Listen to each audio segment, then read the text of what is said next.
संपूर्ण देशभरामध्ये सध्या लोकसभेचा धुळा उडालाय।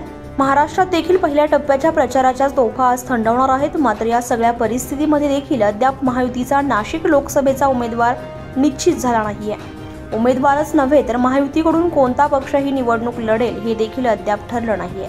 अशातच विद्यमान खासदार यांच्या उमेदवारीवर अद्यापही टांगती तलवार आहे।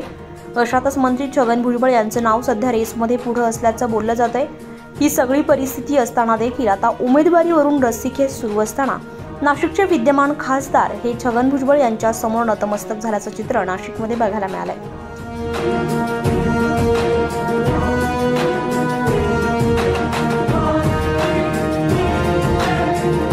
तर झालं असं की देशभरामध्ये रामनवमीचा उत्सव हा मोठ्या जल्लोषात साजरा केला जातोय।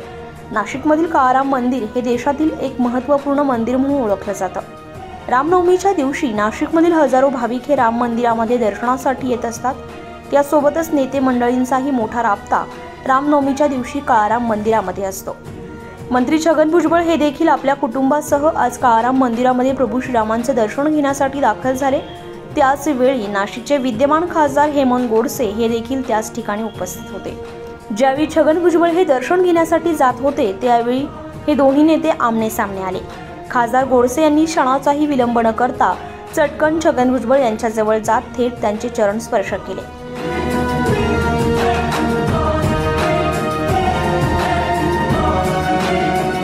खरं तर गोडसे यांनी एका ज्येष्ठ नेत्याला दाखवलेला हा एक आदर होता। मात्र एकूणच नाशिक लोकसभा मतदारसंघाच्या बाबत निर्माण झालेला एकूणच पेच प्रसंग आणि त्यामध्ये छगन भुजबळ यांनी मारलेली बाजी आणि गोडसे यांनी भुजबळ यांच्या समोर नतमस्तक होणे याकडे राजकीय चष्म्यातून बघितल्यास अनेक गोष्टी दिसून येत आहेत। उत्तर महाराष्ट्र लाईव्हसाठी अजिंक्य बोडके, नाशिक।